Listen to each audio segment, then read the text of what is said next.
Bueno, buenas tardes y tengan un bendecido fin de sábado.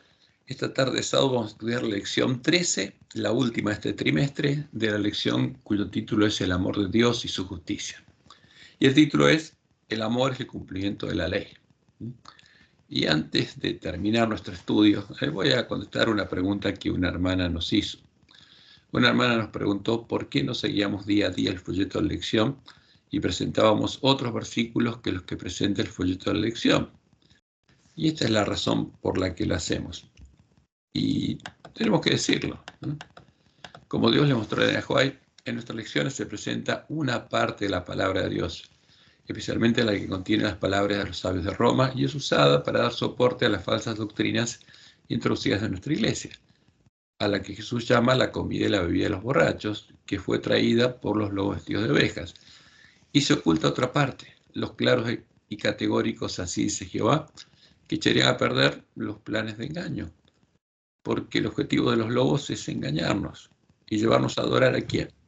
Al Jesús al que ellos adoran, al Cristo niceno, bajo la forma de la Trinidad o de la deidad en la que creían Jaime Juá y Urias Smith, por ejemplo. Entonces, cualquiera de las dos formas, en vez de adorar al Dios verdadero, estamos adorando ídolos. Entonces, esto es lo que Dios le mostró a Elena de White. Está en Primeros Escritos, página 20, es parte de la visión del gran conflicto. Dice ella, vi que Dios había guardado en forma especial la Biblia. Sin embargo, cuando los ejemplares de ella eran pocos, hubo sabios que en algunos casos cambiaron las palabras. Entonces, y esto es lo que Dios le mostró, que nuestra Biblia no son todas palabras inspiradas por Él, sino están las palabras de los sabios de Roma, pensando que estaban haciendo más claro su sentido cuando en realidad estaban confundiendo lo que era claro e inclinándolo hacia esas opiniones establecidas que eran gobernadas por la tradición de Roma. Querían reflejar las doctrinas de Roma en la Biblia para poder enseñar las doctrinas de Roma, las falsas doctrinas de Roma con la Biblia. Y el conflicto de los siglos, página 639, leemos. En su afán por desacreditar los preceptos divinos, Satanás pervirtió las doctrinas de la Biblia, de suerte que se incorporaron errores en la fe de millares de personas que profesan creer en las Escrituras. Entonces, porque las falsas doctrinas ahora se enseñan con la Biblia, y las personas que creen esas falsas doctrinas justamente creen que son verdaderas porque las ven reflejadas en la Biblia.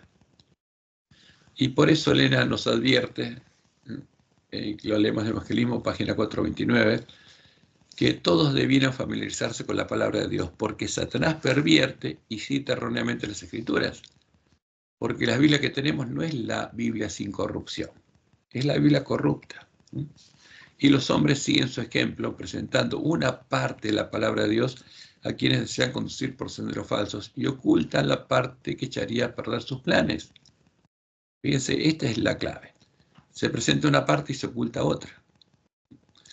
Y agrega Elena, todos tienen el privilegio de familiarizarse con un claro, así dice Jehová. Y agrega, hay pastores falsos que están dispuestos a decir y hacer cosas perversas. Nuestros hijos debieran ser instruidos de tal modo que lleguen a conocer perfectamente la palabra de Dios, a fin de ser capaces de saber cuándo se lee una parte de la Escritura y se deja de leer otra parte a fin de causar una falsa impresión, a fin de engañar. Entonces, ¿qué estamos haciendo nosotros? Estamos tratando de presentar la parte que ocultan y que nos muestran que lo que enseñan no es verdad. Y especialmente los claros y categóricos, así dice Jehová. Ahora, ¿qué nos indica Dios que debemos hacer? Que debemos darles el verdadero alimento a tiempo a nuestros hermanos, si queremos ser siervos fieles y prudentes. ¿Y cuál es el verdadero alimento? Es el alimento con el que se alimentó Jesús. Es toda palabra que sale de la boca de Jehová. Como leemos en Mateo 4:4, cuando Satanás lo tentó. Y él le dijo, escrito está, no solo de pan vivirá el hombre. ¿Qué le dijo a Satanás? Yo soy un hombre. ¿Y de qué vivo? De toda palabra que sale de la boca de Dios. De toda la palabra que sale de la boca de Jehová, pues estaba citando Deuteronomio 8, 2 y 3. No solo de pan vivirá el hombre, más de todo lo que sale de la boca de Jehová vivirá el hombre. Y lo que podemos ver en la historia claramente, como lo dice Pablo en Romanos capítulo 3, versículos 1 y 2, que Dios le dio al pueblo judío la responsabilidad de conservar las escrituras del Antiguo Testamento. Por eso las escrituras del Antiguo Testamento son las que menos pudieron ser cambiadas. Y se conservó claramente todo así, dice Jehová. Entonces, por eso, ese es el alimento que necesita recibir el pueblo adventista. Y tratamos de mostrar a nuestros hermanos lo que ocultan los que nos quieren engañar. Por eso, en nuestros estudios van a encontrar versículos que no aparecen en lecciones y nos muestran cuál es la verdad revelada por Dios. Esa es la razón. Y ahora, nosotros llegamos al final del estudio de las lecciones de este trimestre sobre el amor de Dios y su justicia, y vamos a hablar claros del principio. Nos encontramos con un título que, de acuerdo a su contexto, puede ser verdadero o falso. ¿Y cuál es el título? El amor es el cumplimiento de la ley. Ahora, ¿de qué ley? Entonces, ¿por qué de acuerdo al contexto es verdadero o falso? Es verdadero o falso de acuerdo a de qué Dios estamos hablando. Entonces empecemos por la verdad. Si hablamos de la ley de Jehová, es verdadero, porque la ley que Jehová tiene escrita en la mente y el corazón es el verdadero amor. Como lo dice 1 Juan 4:8, el que no ama no ha conocido a Dios porque Dios es amor.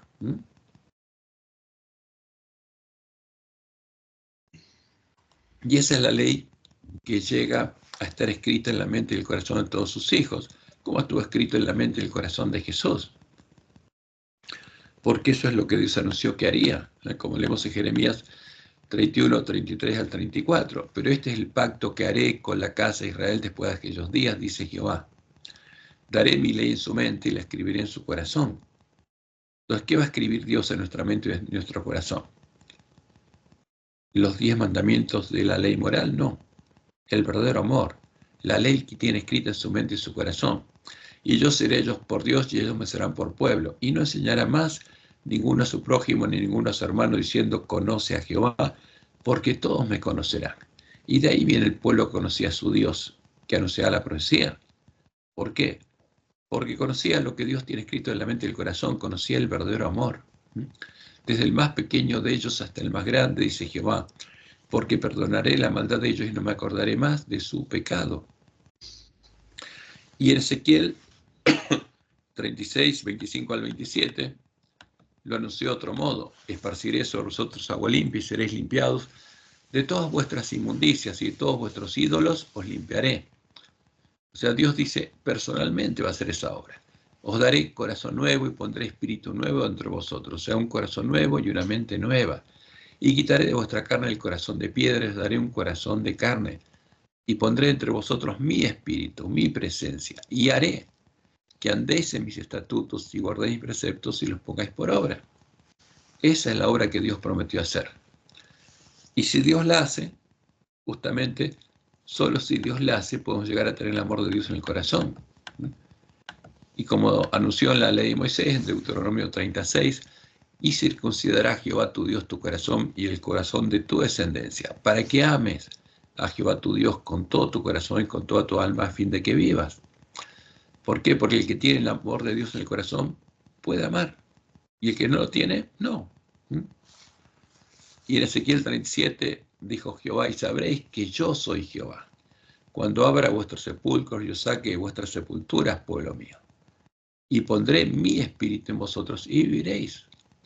Y os haré reposar sobre esta tierra y sabréis que yo, Jehová, hablé y lo hice, dice Jehová. Y al profetizar sobre el Mesías, se anunció que él tendría escrita la ley de Dios en la mente y el corazón. Sería el primer hombre que llegaría a tener la ley de Dios escrita en la mente y el corazón. Como leemos en Salmos 48. Me complazco en hacer tu voluntad, oh Dios mío, y tu ley está en medio de mi corazón. ¿Y cuál es la ley de Dios? Es el amor, porque Dios es amor. Por eso en Juan 15:9 Jesús dice, como el Padre me ha amado, así también yo os he amado, permaneced en mi amor. Y cuando oró, justamente antes de morir, en su última oración intercesora, dijo lo siguiente: Padre justo, el mundo no te ha conocido, pero yo te he conocido, y estos han conocido que tú enviaste. Y les he dado a conocer tu nombre, símbolo de tu carácter, y lo daré a conocer aún, ¿para qué? Para que el amor con que me has amado esté en ellos y yo en ellos. O sea, porque Jesús vino a redimirnos de la esclavitud del pecado, para que una vez redimidos, Dios pueda hacer en nosotros lo que prometió hacer, derramar su amor en nuestros corazones y transformarnos en sus hijos, para que el amor con que me has amado esté en ellos y yo en ellos. Y como dice Pablo en Romanos 5:5, y la esperanza no avergüenza, porque el amor de Dios ha sido derramado en nuestros corazones por el Espíritu Santo que nos fue dado. Entonces, ¿qué pasaba con los verdaderos cristianos?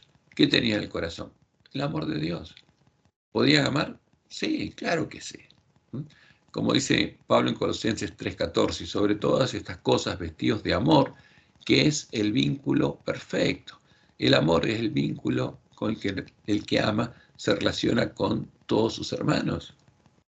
Y no puede establecer otro vínculo que el amor. El que tiene el amor de Dios en el corazón, todos sus vínculos son perfectos. Y en 1 Juan 4:7 leemos: amados, amémonos unos a otros, porque el amor es de Dios. Todo aquel que ama es nacido de Dios y conoce a Dios. O sea, no se puede amar sin haber nacido de Dios. Todo lo que nosotros conocemos como amor no es verdadero amor, es otra cosa. Porque todo aquel que ama es nacido de Dios y conoce a Dios. Parte del pueblo que conoce a su Dios. Y en Romanos 13, Pablo nos dice lo siguiente: no debáis a nadie nada, sino el amaros unos a otros, porque el que ama al prójimo ha cumplido la ley. O sea, el título de lección es correcto, el amor es el cumplimiento de la ley, pero el que ama al prójimo es porque tiene el amor de Dios en el corazón y cumple la ley, porque nació de Dios y es hijo de Dios y tiene el amor de Dios en el corazón. Porque dice Pablo: no adulterarás, no matarás, no hurtarás, no dirás falso testimonio, no codiciarás, y cualquier otro mandamiento en esta sentencia se resume: amarás a tu prójimo como a ti mismo. Y agrega: el amor no hace mal al prójimo, porque el que no ama, ¿qué le hace al prójimo? El mal. Así que el cumplimiento de la ley es el amor. Hay un micrófono abierto, si lo pueden cerrar, por favor. Y en Romanos 2:28 al 29 leemos: pues no es judío el que lo es exteriormente, ni es la circuncisión la que se hace exteriormente en la carne, sino que es judío el que lo es en el interior, y la circuncisión es la del corazón. ¿Cómo se circuncida el corazón? Cuando Dios pone su amor en nuestro corazón, en espíritu, no en letra, la alabanza del cual no viene de los hombres, sino de Dios. Entonces, si hablamos de Jehová y de lo que Jehová hace por nosotros, y de la ley de Jehová, que es el verdadero amor, es verdadero el título. El cumplimiento de la ley es el amor. Ahora, si hablamos de otra cosa, si hablamos de la ley del Dios la Trinidad, la ley que el Dios la Trinidad tiene escrita en la mente y el corazón, y sabemos que la Trinidad es la abominación desoladora, la imagen de la bestia, o de cualquiera de los dioses que la componen, esta declaración es falsa. Porque la ley que el Dios, la Trinidad, tiene escrita en la mente y el corazón es la ley de Satanás. Por eso, el que la adora y llega a tener escrita la ley de la Trinidad en su mente y su corazón, llega a conocer las profundidades de Satanás, y como Caín se convierte en engañador y en asesino de sus hermanos, en parte la simiente de la serpiente, como ocurrió con los apóstatas de la iglesia primitiva que se unieron a la mujer Jezabel, hicieron la obra de Balaam y adoraron a la imagen cristiana de Satanás, a la Trinidad. ¿Y qué pasa? Y esto es importante decirlo. ¿Por qué? Porque los autores de nuestra religión, ¿a quién adoran? A la Trinidad. Y el cumplimiento de la ley es el amor. Si el contexto es la adoración de la Trinidad, no. Porque la Trinidad da luz a los hijos de la serpiente. Como Dios lo anunció: y pondré enemistad entre ti, le dijo a la serpiente, y la mujer, y entre tu simiente, entre tus hijos, y la simiente suya. Los hijos de la mujer, vestida de sol, los hijos de Dios y hermanos de Jesús. Esta te herirá la cabeza y tú le herirás el calcañar. Y como dice Juan, en 1 Juan 3:10 al 12, en esto se manifiestan los hijos de Dios y los hijos del diablo. ¿Existe la simiente de la serpiente? Sí. existen los hijos de Dios también. Todo aquel que no hace justicia y que no ama a su hermano no es de Dios. Si alguien nació de Dios, tiene que tener el amor de Dios en el corazón. Si no lo tiene, no nació de Dios y no conoce a Dios. Porque este es el mensaje que habéis oído desde el principio, que nos amemos unos a otros, no como Caín, que era hijo de quién, del maligno, y mató a su hermano. ¿Y por qué causa le mató? Porque sus obras eran malas y las de su hermano justas. Ahora, ¿qué hicieron los apóstatas de la iglesia primitiva?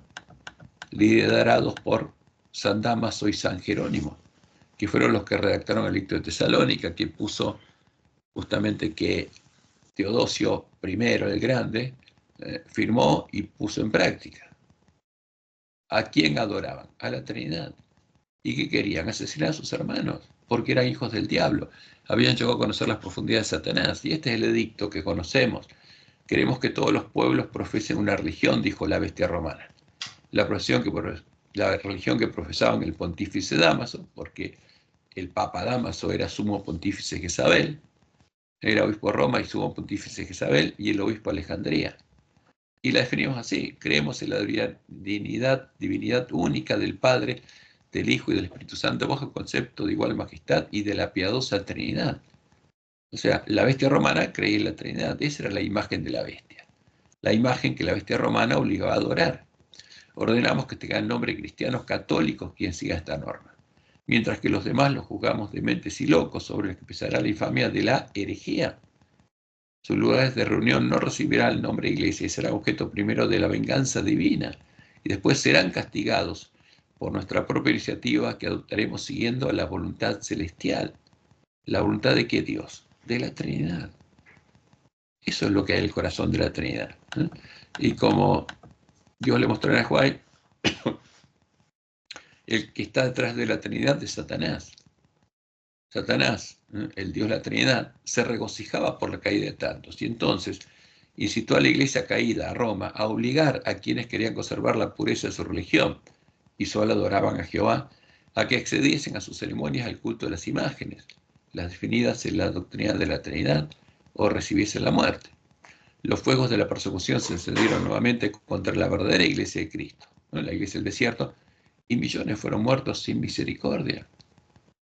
Ahora, San Jerónimo y San Damaso, ¿qué eran? Asesinos. ¿Y a quién adoraban? A la Trinidad. ¿Y por qué eran asesinos? Porque habían llegado a conocer las profundidades de Satanás. Esa es la ley de la Trinidad, la ley de Satanás. Entonces no podemos decir, si adoramos a la Trinidad, que el cumplimiento de la ley del Dios que adoramos es el amor. Porque la Trinidad no tiene amor, Satanás no conoce el amor. Y eso hay que decirlo claramente, porque no podemos dejar que nuestros hermanos sean engañados, cueste lo que cueste. Y como leemos en Apocalipsis 7:6, vi a la mujer, dice Juan, ebria de la sangre de los santos y de la sangre de los mártires de Jesús. ¿Quién se embriagó de la sangre de los mártires de Jesús? Roma. ¿Porque conocía a Dios? No. Jesús fue claro. Estas cosas os he hablado para que no tengáis tropiezos, os expulsarán de las sinagogas, y aún viene la hora cuando cualquiera que os mate pensará que rinde servicio a Dios, y harán esto porque no conocen al Padre ni a mí. Y es claro, el que adora al Dios de la Trinidad no conoce al verdadero Padre, no conoce a Jehová, ni al verdadero Mesías, al verdadero Jesús. Y es triste, pero es la realidad. Y tenemos que decirlo para que el pueblo que está en Babilonia, cuando nos toque predicar fuerte pregón, sepa por qué tienen que salir de ahí. Pero ahora tenemos que decírselo a nuestros hermanos para que no adoren a la abominación que los lobos vestidos de oveja introdujeron en nuestra iglesia. Entonces, ¿por qué ese es el verdadero problema del ángel de la Odisea? ¿A qué Dios adoran los autores de nuestras lecciones? Adoran al Dios de la Trinidad, el Dios de la mujer Jezabel, el Dios que lleva a conocer las profundidades de Satanás. Y como Jesús lo anunció en su sermón profético, comen y beben de la comida y la bebida de los borrachos. Y eso es lo que le dan al pueblo adventista, a las vírgenes dormidas. Fíjense, en la lección del martes 31 de diciembre de 2024, en la primera lección de este trimestre, ¿qué dijeron? Dios creó libremente este mundo, en consecuencia es digno de toda gloria, honor y poder. Él no necesitaba crear ningún mundo. Aún antes de la creación de este o cualquier otro, ya disfrutaba de ¿qué? de la relación de amor que existía entre los integrantes de la deidad, los integrantes de la Trinidad. Ahora, ¿la Trinidad es el creador de este mundo? No. La Trinidad es un ídolo creado en el siglo IV, 4.400 años después de la creación del mundo, por los apóstatas que hicieron la obra de Balaam y con cosas sacrificadas a los ídolos crearon al ídolo de Roma, a las tres hipóstasis del sol, al sol Padre, o a Baal Padre, a Baal Hijo y Baal Espíritu Santo. Y esa es la abominación que se introdujo en nuestra iglesia. Y como claramente lo dice en el libro de la Trinidad, este es el mismo Dios que el de Roma. En consideración a nuestros amigos católicos romanos, parecería apropiado que seamos capaces de afirmar con ellos lo esencial de sus convicciones trinitarias. ¿A quiénes adoran? A Satanás. Y la adoración de la Trinidad ahora es un terreno común con Babilonia. Aquí estamos adorando al Dios de los lobos, no a Jehová. Y eso es claro. Y la adoración de este ídolo es lo que mantuvo al pueblo adventista, a las vírgenes sensatas y las vírgenes insensatas, mientras estaban dormidas, en la condición del ángel de la Odisea. Y Jesús es claro, porque tú dices, yo soy rico y me he enriquecido y de ninguna cosa tengo necesidad. Y no sabes, esa es la condición del ángel de la Odisea, que tú eres un desventurado, miserable, pobre, ciego y desnudo, una condición lamentable. Por tanto, dice Jesús, yo te aconsejo que de mí, y no de los que venden en la Odisea y te engañan, y eso es claro, compres oro refinado en fuego para que seas rico y vestiduras blancas para vestirte, y que no se descubra la vergüenza de tu desnudez, porque estás desnudo. Y unge tus ojos con colirio para que veas. Y agrega, yo reprendo y castigo a todos los que amo. Nos dice eso ¿por qué? Porque nos ama. Porque Él es el testigo fiel y verdadero y nos dice la verdad. Sé pues celoso y arrepiéntete. ¿De qué? De las abominaciones que se cometen en la iglesia. Y aquí dice Jesús, yo estoy a la puerta y llamo. Si alguno oye mi voz y abre la puerta, entraré a él y cenaré con él y él conmigo. Y va a ser hecho parte del templo de Jehová. Y si no, si entra por otra puerta, va a ser hecho parte de la sinagoga de Satanás. ¿Y qué estaría pasando con el pueblo adventista? Lo que se anunció por medio de Ezequiel, en Ezequiel 8, porque esas son las abominaciones que estarían cometiendo en la iglesia. Y me llevó al atrio de adentro de la casa de Jehová, y aquí junto a la entrada del templo de Jehová, entre la entrada y el altar, con 25 varones, sus espaldas vueltas al templo de Jehová, y sus rostros hacia el oriente, y adoraban al sol, al Dios de la gran Babilonia, al Dios de Jezabel, a la Trinidad, postrándose hacia el oriente. Porque estos son los lugares asolados que tienen que ser reedificados. Y aquí habría varones, ministros adventistas, mostrándose hacia el oriente, dándole la espalda al templo de Jehová y adorando al sol, al Dios de Roma, al Dios de Jezabel, al Dios de Constantino. Fíjense, la imagen del sol y la cruz. ¿Y acá qué hay? La cruz y el sol atrás. Estaríamos adorando a la abominación desoladora, al Jesús que es la puerta ancha y el camino espacioso que lleva a la perdición, sin conocer cuál es la verdad. Y estaríamos fuera del templo de Dios, en el atrio, junto a los gentiles.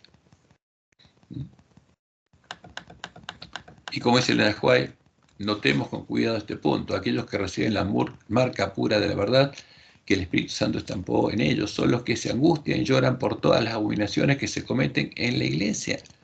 Porque en Ezequiel 9, Dios le da la orden a el varón que simboliza a Jesús que ponga una señal en la frente a los que se angustian y lloran al ver las abominaciones que se cometen en medio de Jerusalén, en medio de la iglesia. Y Elena es clara. Ahí está hablando de nuestra iglesia. Especialmente en la obra final de la iglesia, en el tiempo de sellamiento de los 144.000 que permanecerán sin mancha ante el trono de Dios, sentirán más profundamente los errores del pueblo elegido de Dios, porque van a abrir los ojos, van a escuchar las palabras de Jesús, y al ver lo que antes no veían, se van a angustiar y van a llorar, porque es terrible lo que está pasando en nuestra iglesia.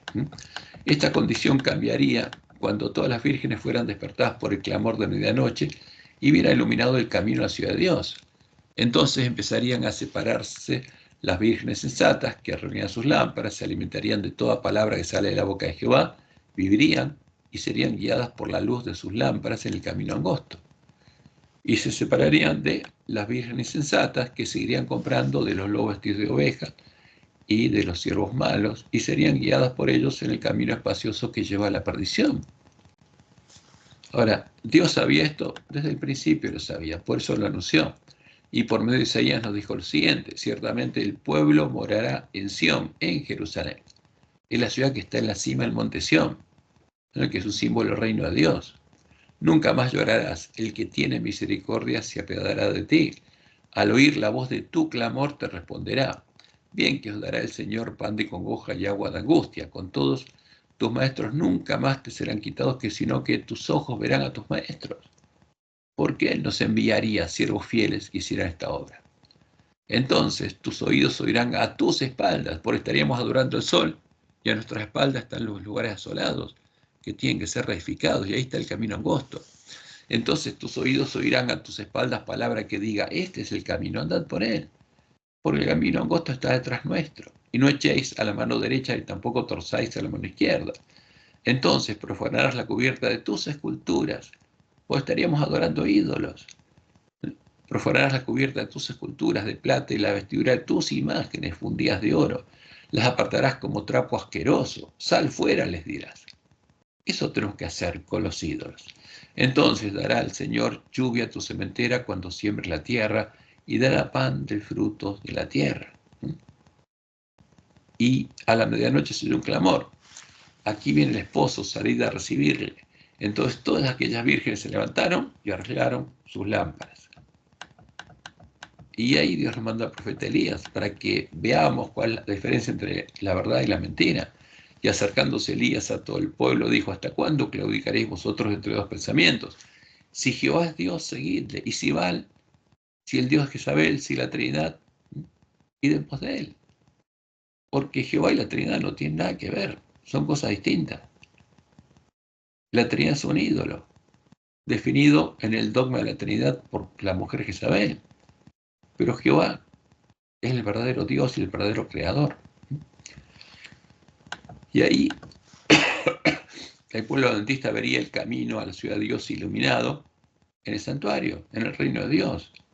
Porque la nueva Jerusalén, la ciudad de Dios, está simbolizada en el tabernáculo por la mesa de los panes de la proposición de Dios. Porque ahí van a estar los panes sin levadura, ya sin pecado, ungidos con aceite, los 12 panes, símbolo de las 12 tribus de los hijos de Israel. Y la puerta está abierta.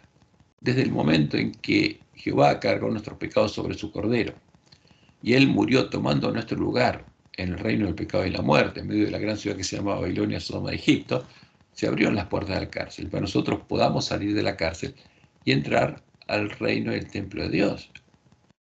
Pero ¿qué pasa? Como Satanás echó por tierra la verdad y se perdió el conocimiento de la verdad, nadie volvió a escuchar la verdad.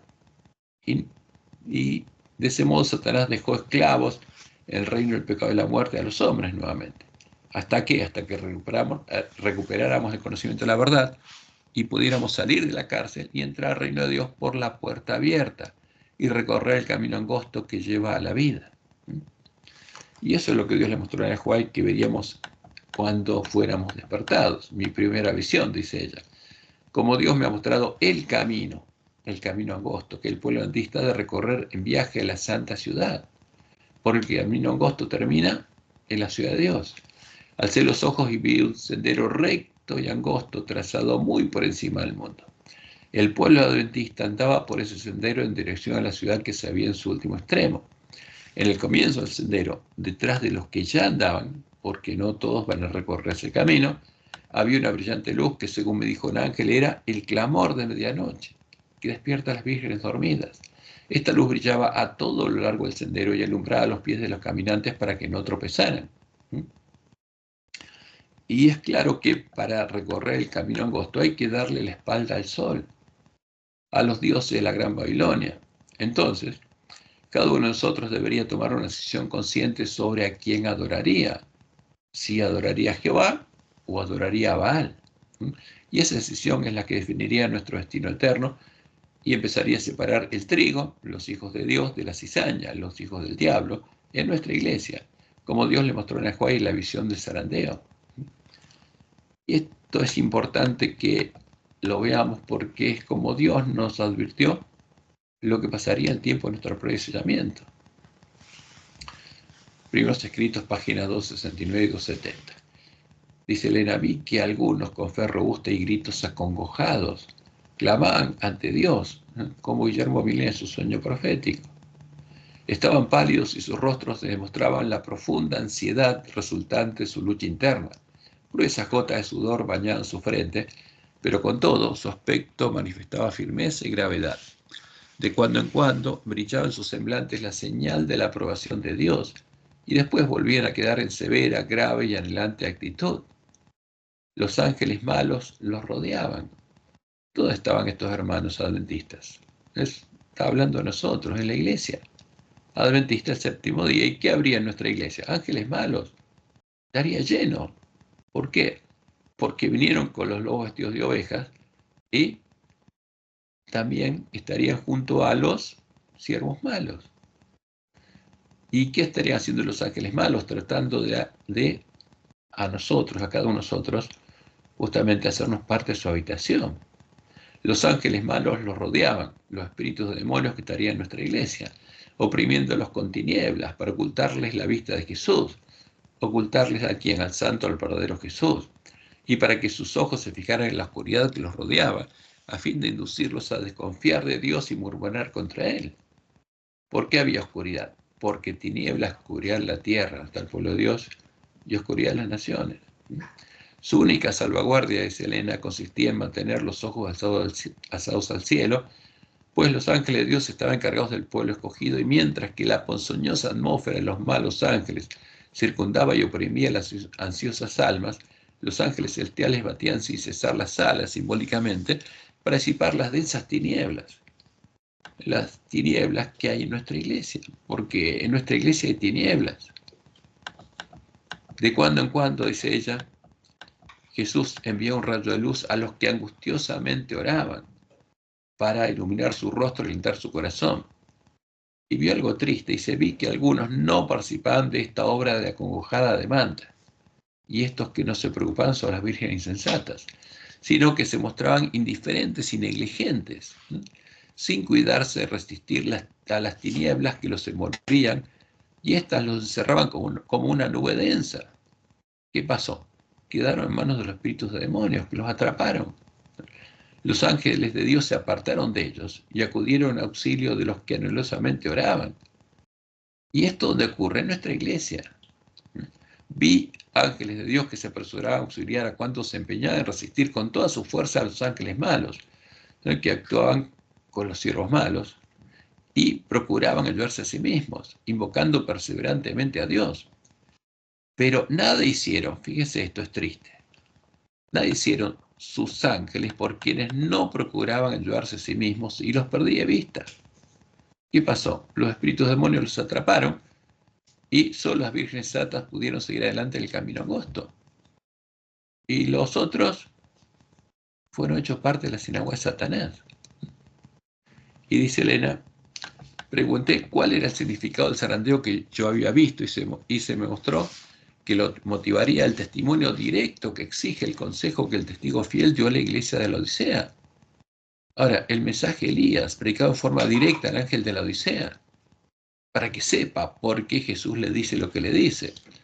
Y dice, ya moverá este consejo el corazón de quien lo reciba y le inducirá a exaltar el estandarte, la bandera de la iglesia primitiva, que Dios le mostró en el Juay, que decía pureza y santidad a Jehová, y a difundir la recta verdad, como un siervo fiel y prudente que le da el alimento a tiempo a sus hermanos. Y en forma clara y directa. Y dice, algunos no soportarán este testimonio directo, porque tiene que ser directo. ¿A quién está adorando nuestros ministros? A Satanás, al adorar a la imagen de la bestia. Y hay que decirlo claramente, y en voz alta.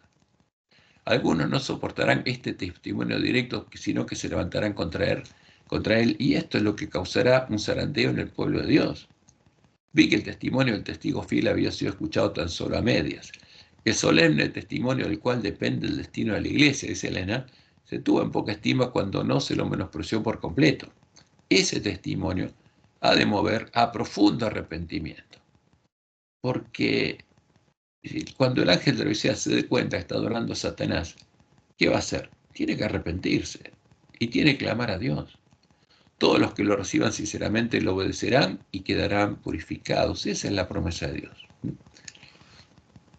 Y el testimonio directo del significado del mensaje de Jesús al ángel de Odisea es el que separaría a los adventistas que entrarían por la puerta estrecha al templo de Dios de los que rechazarían rechazarían este mensaje y se opondrían al mensaje de Dios y entrarían por la puerta ancha a la sinagoga de Satanás, cuando serían atrapados por los espíritus de demonios que los harían parte de su habitación. Y es triste, pero es lo que Dios anunció que pasaría en nuestra iglesia. Mientras unos reciben la lluvia temprana que hace germinar y crecer en sus corazones a la semilla de trigo y empieza a recorrer el camino angosto que los lleva a la ciudad de Dios, los otros recibirían la falsa lluvia temprana, el falso Espíritu Santo, que es el disfraz de los espíritus de demonios, que haría germinar y crecer en sus corazones a la semilla de la cizaña, hasta que lleguen a ser una planta de cizaña madura y con fruto. Y es algo terrible, pero es así. Como leemos en 1 Escritos, página 118. Vi luego el tercer ángel, dijo mi ángel acompañante. Su obra es terrible, su misión es tremenda. Es el ángel que ha de separar el trigo de la cizaña y sellar o atar el trigo para el granero celestial. Estas cosas debieran absorber completamente la mente y la atención. Porque cuando escuchamos el mensaje que nos dice que no adoremos a la bestia y a su imagen, a su ídolo, a la Trinidad, ¿qué vamos a hacer? Si la adoramos, nos convertimos en cizaña.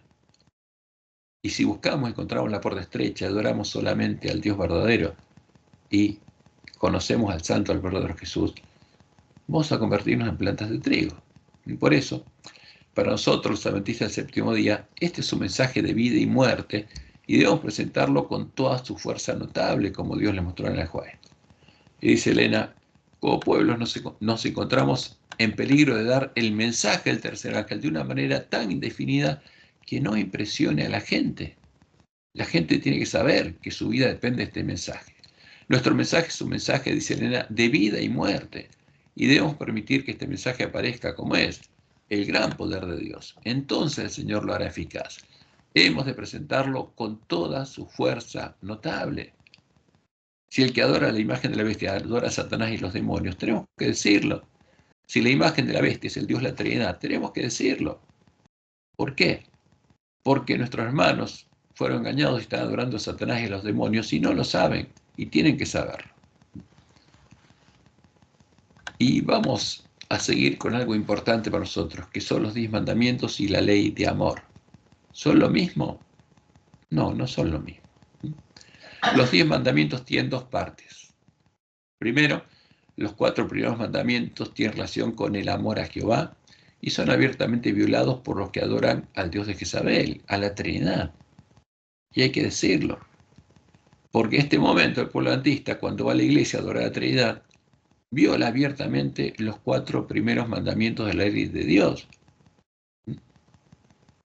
¿Y qué dijo Jehová cuando habló con su pueblo? Y habló Dios todas estas palabras diciendo, yo, una persona singular, soy Jehová tu Dios, que te saqué de la tierra de Egipto de casa de servidumbre. No tendrás dioses ajenos delante de mí. Ahora, si alguien adora a la Trinidad y no a Jehová, ¿qué está haciendo? Violando ese mandamiento. Y esa es una señal muy clara que no conoce ni ama a Jehová. No conoce a Dios. Segundo, no te harás imágenes, ninguna semejanza de lo que esté arriba en el cielo, ni abajo en la tierra, ni en las aguas debajo de la tierra. No te inclinarás a ellas ni las honrarás, porque yo, una persona singular, soy Jehová tu Dios. Ahora, el que se hace una imagen filosófica en una doctrina de los dioses de Jezabel y los adora, como los autores de nuestra lección, está adorando ídolos. Está violando el segundo mandamiento porque se hizo imágenes y las adora. Y está adorando ídolos. Y está violando el segundo mandamiento también. Y el tercero, no tomarás el nombre de Jehová tu Dios en vano, porque no dará por inocente Jehová al que tomare su nombre en vano. ¿Por qué? Porque este es el único mandamiento que no tiene perdón en la ley. Porque Jehová no dará por inocente. Porque como dice Joel 2:32, todo aquel que invocare el nombre de Jehová será salvo. Y si alguien toma el nombre de Dios, el nombre de Jehová, como algo vano, y no lo invoca, ¿Puede ser salvo? No. Y además, como Dios nos anunció e hizo el pacto justamente con Leví, con el pueblo, sacerdotes del pueblo de Israel, cuando les dijo cómo tenían que bendecir al pueblo, ¿qué les dijo? Que pusieran su nombre sobre el pueblo de Israel para que él pudiera bendecirlo. Y cuando los sacerdotes se negaron a poner el nombre de Jehová sobre el pueblo, ¿qué pasó? ¿Qué les dijo por medio de Malaquías? Que esas bendiciones de ellos se convertían en maldiciones, porque él no podía bendecir a su pueblo, y ellos violaban el pacto que había hecho con Leví. Y el cuarto mandamiento que nos dice, acuérdate del día de reposo para santificarlo. 6 días trabajarás y harás toda tu obra, mas el séptimo día es reposo ¿para quién? Para Jehová tu Dios. No hagas en él obra alguna, tú, ni tu hijo, ni tu hija, ni tu siervo, ni tu criada, ni tu bestia, ni tu extranjero que está dentro de tus puertas. Porque en 6 días hizo Jehová. Fíjense, él hizo. Una persona singular, los cielos y la tierra, el mar y todas las cosas que en ellos hay, y reposó en el séptimo día. Por tanto, Jehová bendijo, él bendijo, una persona singular, el día de reposo y lo santificó. Ahora, ¿qué pasa si llamamos el creador, nuestro creador, a la imagen de la bestia? A la imagen de Apolo, a la que en el credo de Nicea se llamó Cristo. ¿Estamos violando el cuarto mandamiento? Sí. El pueblo antista ahora está cometiendo abominaciones en nuestra iglesia, adorando al Dios de Roma. Está violando los 4 primeros mandamientos, abiertamente. Está violando el sábado, porque el sábado está adorando a la imagen de la bestia, no a Jehová. Y los últimos 6 mandamientos tienen relación con el amor a nuestros hermanos, con lo que un árbol malo no puede hacer. El quinto es honra a tu padre y a tu madre. El sexto, no matarás. Porque ¿quién mata? El que ama, no. No cometerás adulterio. No hurtarás. No hablarás contra tu prójimo falso testimonio. No codiciarás nada de tu prójimo. ¿Quién codicia? El que no tiene el amor de Dios en el corazón. Como le explica claramente Pablo, los 10 mandamientos no son la ley de amor que Dios tiene escrita en la mente y el corazón. Son los que nos muestran a los pecadores nuestros pecados, nuestra falta de amor a Jehová y a nuestros hermanos, el mal que hacemos por no amar a Dios y a nuestros hermanos. Eso es lo que muestran los 10 mandamientos. Porque fue creado para los pecadores, como leemos en Romanos 3:20, ya que por las obras de la ley moral, los 10 mandamientos, ningún ser humano será justificado delante de él, porque por medio de la ley moral es el conocimiento del pecado. O sea, ¿qué muestra los 10 mandamientos? El pecado. Le muestra al pecador que está haciendo mal a Dios y mal al prójimo, porque no ama. Y en Romanos 13:10 leemos, el amor no hace mal al prójimo. Así que el cumplimiento de la ley moral es el amor. ¿A quién? A Dios y a nuestros hermanos. Y si no amamos, ¿qué hacemos? Mal. ¿Qué hace el pueblo adventista con Dios? ¿Le hace bien o le hace mal? Está haciendo mal a Dios, porque está violando los 4 primeros mandamientos, porque no lo conoce ni lo ama. Y eso es lo que pasa con el ángel de la Odisea. Ahora, nosotros conocemos los 10 mandamientos. Puedo decir que sí, que los conocemos de memoria. Y eso no nos enseña cómo amar, cómo equivocadamente se expresa nuestra lección. Nos permite conocer el pecado, pero no lo que es el amor. ¿Y qué dice nuestra lección? Los 4 primeros mandamientos expresan cómo amar a Dios con todo nuestro ser, mientras que los 6 últimos se refieren al amor hacia los demás. Ahora, ¿qué está haciendo el pueblo antista? Está violando los primeros 4 mandamientos. Y los autores de la lección también, y enseña a violarlos. Pero uno se puede aprender de memoria los mandamientos, pero esos mandamientos no enseñan cómo amar a Dios.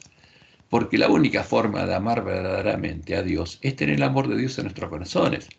Y nosotros no lo tenemos. Salvo que Dios derrame su amor en nuestros corazones, no tenemos ese amor. Y hablando de la ley, justamente en Romanos 7, cita el 12, Pablo dice, ¿qué pues diremos? ¿La ley es pecado? De ninguna manera, pero yo no conocí el pecado sino por la ley. Porque los 10 mandamientos, Dios los puso como un espejo para que los pecadores veamos nuestros pecados. Porque tampoco conociera la codicia si la ley no dijera, no codiciarás. Y termina diciendo, la ley a la verdad es santa y el mandamiento santo, justo y bueno. Pero ¿Para qué nos dio los mandamientos? Para que veamos nuestra maldad. Ahí no vamos a ver el amor, porque para conocer el amor tenemos que tener escrita la ley de Dios en el corazón. ¿Podemos guardar los 10 mandamientos? ¿Podemos amar? No, solos no podemos. Como leemos en Mateo 19, 16 y 17. Entonces vino uno y le dijo: Maestro bueno, ¿qué bien haré para tener la vida eterna? O sea, ¿qué bien haré? Como dice el Papa, como se nos enseñó la lección de la semana pasada. ¿Qué sacrificio haré? ¿Le doy a comer a los pobres? ¿Qué hago? Y él le dijo: ¿por qué me llamas bueno? Ninguno hay bueno sino uno, Dios. Mas si quieres entrar en la vida, guarda los mandamientos. ¿Y cómo? Y por eso Jesús le dijo: una cosa te falta, sígueme. Y Jesús fue claro: no puede el buen árbol dar malos frutos, ni el árbol malo dar frutos buenos. O sea, ¿puede el pecador dar frutos buenos? No. ¿Puede amar? No. Y fue claro, Jesús, muy claro: el hombre bueno del buen tesoro del corazón saca buenas cosas, y el hombre malo del mal tesoro saca malas cosas. Porque lo que define lo que somos nosotros es el tesoro que tenemos en el corazón. Y para que seamos árboles buenos, Dios tiene que cambiar eso. Como leemos en Marcos 7, 20 al 23, porque decía que lo que del hombre sale, eso contamina al hombre, porque de dentro, del corazón de los hombres salen, ¿qué cosas? Los malos pensamientos, los adulterios, las fornicaciones, los homicidios, los hurtos, las avaricias, las maldades, el engaño, la lascivia, la envidia, la maledicencia, la soberbia, la insensatez. Todas estas maldades de dentro salen y contaminan al hombre. O sea, ¿qué hay en nuestro corazón? Maldades, el mal. ¿Podemos guardar la ley de Dios? No podemos. Ahora, ¿conocemos a Dios? ¿Conocemos el verdadero amor? Hasta que no tengamos escrita la ley de Dios en nuestras mentes y en nuestros corazones, no lo conoceremos. No conoceremos el verdadero amor y aún no seremos parte del pueblo que conoce a su Dios. ¿Podemos llegar a conocer a Dios? Y la respuesta es sí. Esa es la promesa del nuevo pacto. Podemos morir al pecado y vivir una nueva vida como siervos de la justicia, la nueva ley escrita en nuestra mente y en nuestro corazón. Como dice Pablo en Romanos 6, 1 al 6. ¿Qué pues diremos? ¿Perseveraremos en el pecado para que la gracia abunde? ¿Para que Dios nos perdone por gracia? Dice: de ninguna manera, porque los que hemos muerto al pecado, ¿cómo viviremos aún en él? Porque los verdaderos cristianos murieron al pecado. ¿O no sabéis que todos los que hemos sido bautizados en Cristo Jesús hemos sido bautizados en su muerte? Porque somos sepultados juntamente con él para muerte por el bautismo, a fin de que, como Cristo resucitó de los muertos por la gloria del Padre, así también nosotros andemos en vida nueva. Porque si fuimos plantados juntamente con él en la semejanza de su muerte, así también lo seremos de su resurrección, sabiendo esto, que nuestro viejo hombre fue crucificado juntamente con él, para que el cuerpo del pecado sea destruido, a fin de que no sirvamos más al pecado. Justamente porque Jesús tomó nuestro lugar, para nosotros pudiéramos tomar el lugar de él. Y ese cambio se da en el bautismo, para el que conoce el Evangelio del Reino de Dios.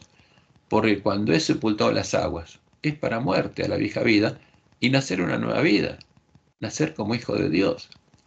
Pero tiene que conocer el Evangelio, porque si no, no pasa nada, porque el ángel de la Odisea fue bautizado. Ahora, ¿qué necesitamos para llegar a conocer la verdadera ley de amor? Necesitamos oír la palabra de verdad, el verdadero Evangelio del Reino de Dios, creer en él, nacer de Dios y que Dios escriba su ley, la ley que él tiene escrita en su mente y en su corazón, que él escriba en nuestras mentes y en nuestros corazones. Solo entonces podremos llegar a conocer a Dios y amar como Dios ama. Solo entonces, como el pueblo conocía a su Dios, los miembros de la iglesia del desierto, podremos llegar a tener el nombre de Dios escrito en nuestras frentes. Porque eso es lo que Dios prometió hacer, como leemos en Jeremías 31, 33 al 34. Pero este es el pacto que haré con la casa de Israel después de aquellos días, dice Jehová. Está hablando después que venga el Mesías. Daré mi ley en su mente y la escribiré en su corazón. O sea, ¿qué haría Dios con sus hijos? La ley que él tiene escrita en su mente y en su corazón, la escribiría en nuestra mente y en nuestro corazón. y yo seré ellos por Dios, y ellos me serán por pueblo. Y no enseñará más ninguno a su prójimo ni ninguno a su hermano diciendo, conoce a Jehová, porque todos me conocerán. Porque el que tiene escrita la ley de Dios en la mente del corazón conoce a Jehová. Porque conoce lo que Dios siente, conoce lo que es el amor y conoce a Dios. Todos me conocerán, desde el más pequeño de ellos hasta el más grande, dice Jehová, porque perdonaré la maldad de ellos y no me acordaré más de su pecado. ¿Y qué pasaría? Satanás levantaría tropas especiales, que las levantó Constantino, la Iglesia Universal o Católica del Imperio Romano, que profanarían el santuario y la fortaleza, y quitarían el continuo, la obra de Jesús y de su Padre en el santuario, y pondrían la abominación desoladora. ¿Y cuál es la abominación desoladora? El dolo del desolador, la Trinidad. Con lisonjas seducirá a los violadores del pacto, a los apóstatas que harían la obra de Balaam, mas el pueblo conoce a su Dios, se esforzará y actuará. Y los sabios del pueblo destruirán a muchos, por algunos días caerán a espada y a fuego, en cautividad y despojo. Porque ¿a quiénes asesinaron? Al pueblo conocía a su Dios, para poder echar por tierra el lugar del santuario de Dios y la verdad. Y Dios le mostró esto a Elena de White, y es importante que nosotros lo tengamos en cuenta. Lo que pasó en el tiempo de la gran apostasía. Dice ella, esto me fue presentado de la siguiente manera.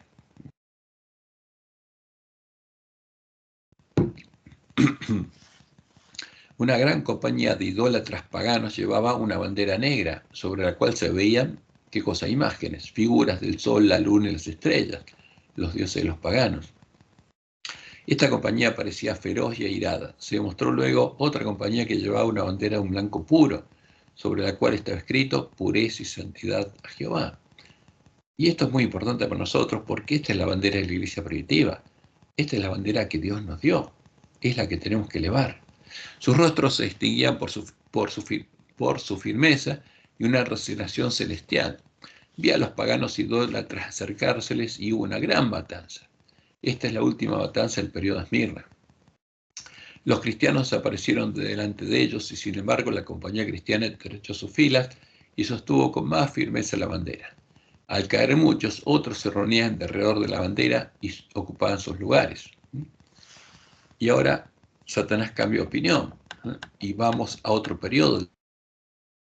Y a la compañía de idólatras consultarse. Al no lograr que los cristianos cediesen, convinieron en otro plan.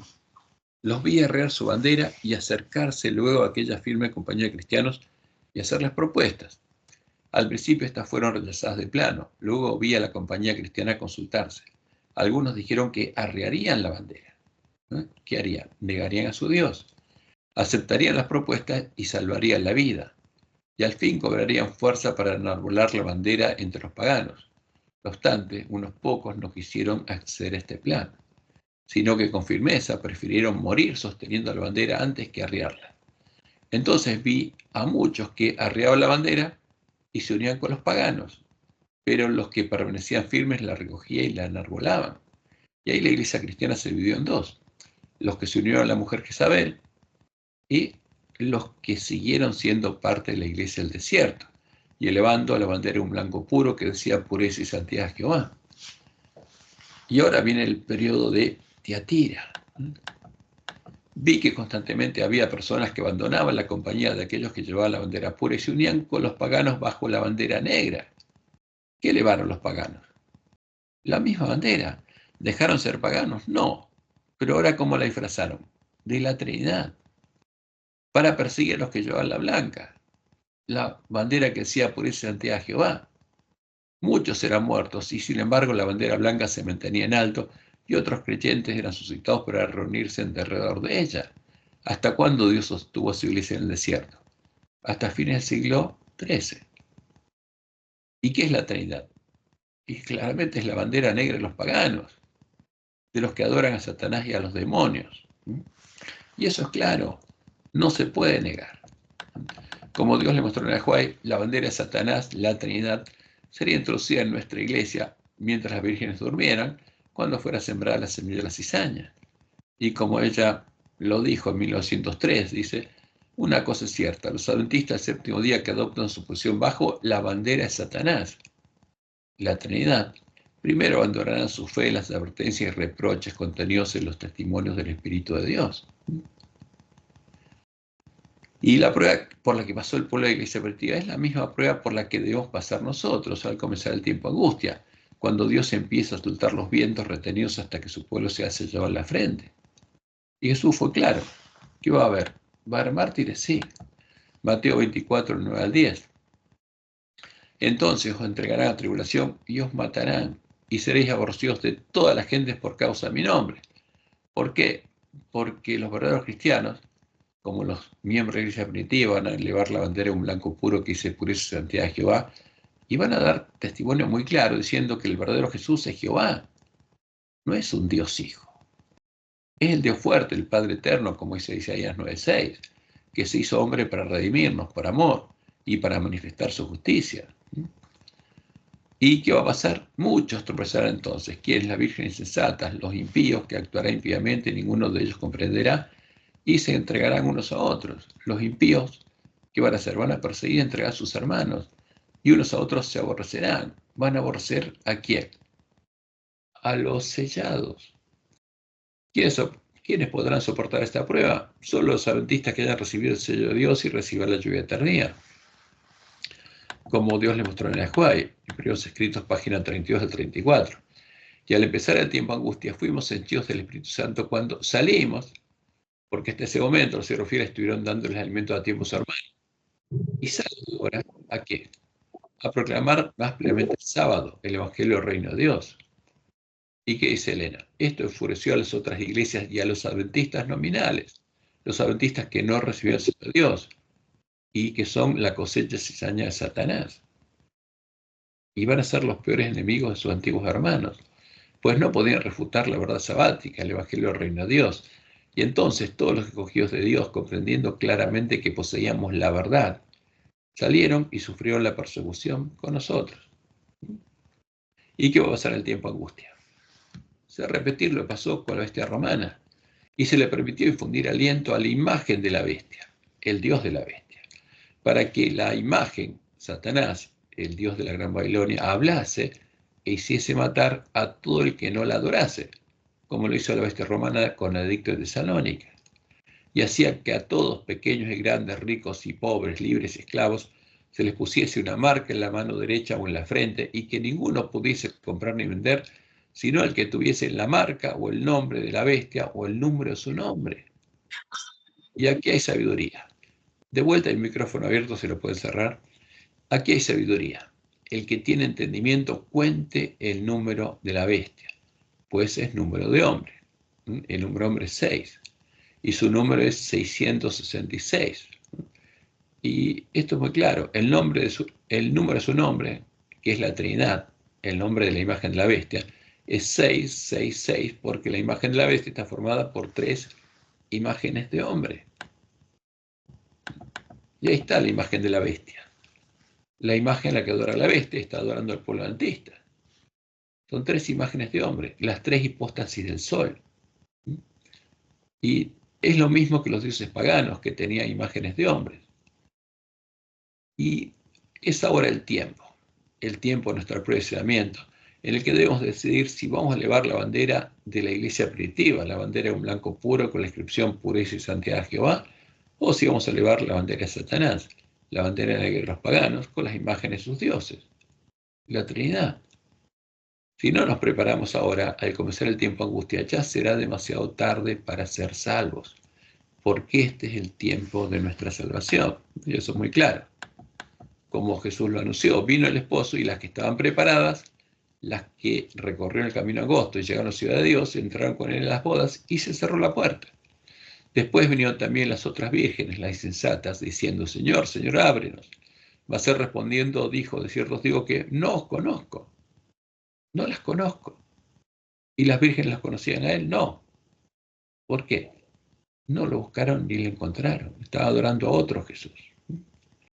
Y lo que dice Elena es muy claro. Lo que Dios nos reveló por medio de Elena White, por eso nos mandó un profeta, es para que sepamos lo que va a pasar antes que suceda. Los nombres de los que firmemente esperan y anhelan vigilantes la aparición de su Señor y velan por ella. Está hablando de cuando viene como ladrón a llevarnos con él a la batalla. más ferviente y anhelosamente que los que esperan la mañana, se contarán entre los sellados, los que por disponer de toda la luz de la verdad que brilla sobre sus almas, porque en el clamor de medianoche conoceríamos la verdad, y la luz, toda la luz de la verdad estaría disponible para el pueblo adventista.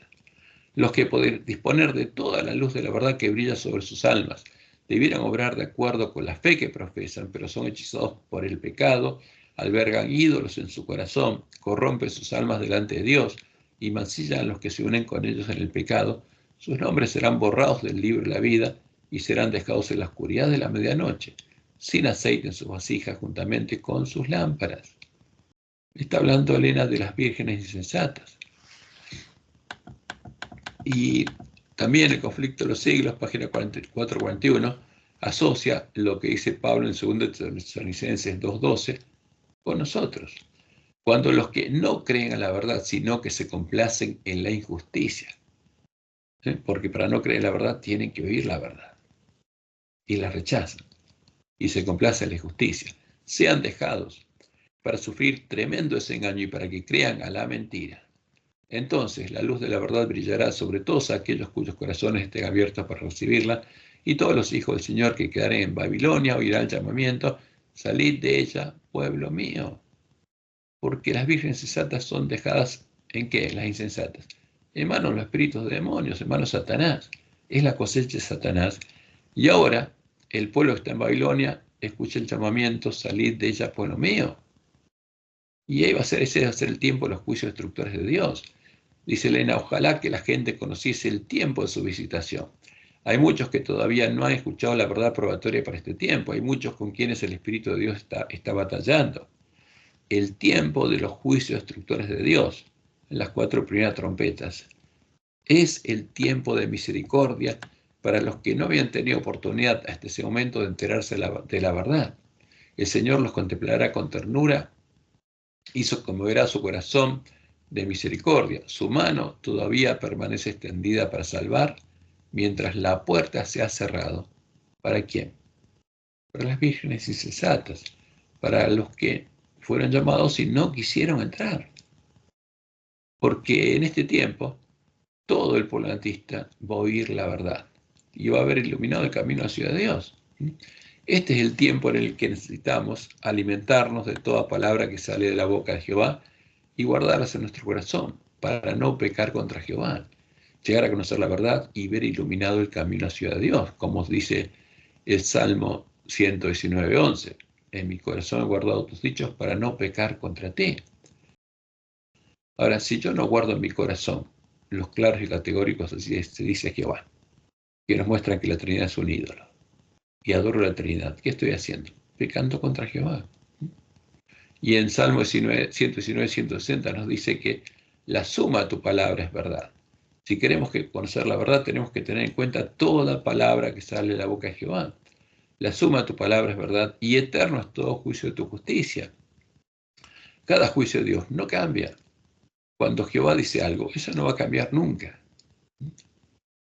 Y como leemos en Isaías 8:20, a la ley del testimonio, si no dijeren conforme a esto, es porque no les ha amanecido, no conocen la verdad. Y eso es lo que nosotros tenemos que presentar a nuestros hermanos, la verdad. Toda palabra que sale de la boca de Jehová. Esa es nuestra misión. Y este es el tiempo de nuestra prueba, es el tiempo más difícil que podamos enfrentar. En el tiempo de angustia, ya seremos salvos o seremos cizaña. Nuestra vida no va a estar en juego ahí. Nuestra vida eterna no va a estar en juego ahí. Está en juego ahora. Y nosotros tenemos que decidir si elevamos la bandera de la iglesia primitiva o la bandera de Satanás. Y esa es nuestra decisión. Y cada uno tiene que hacerla conscientemente y tiene que elegir qué quiere ser, si trigo o cizaña. Porque todo depende de nuestra elección. Esa es la verdad que Dios nos reveló. Y nosotros tenemos la responsabilidad de decidir.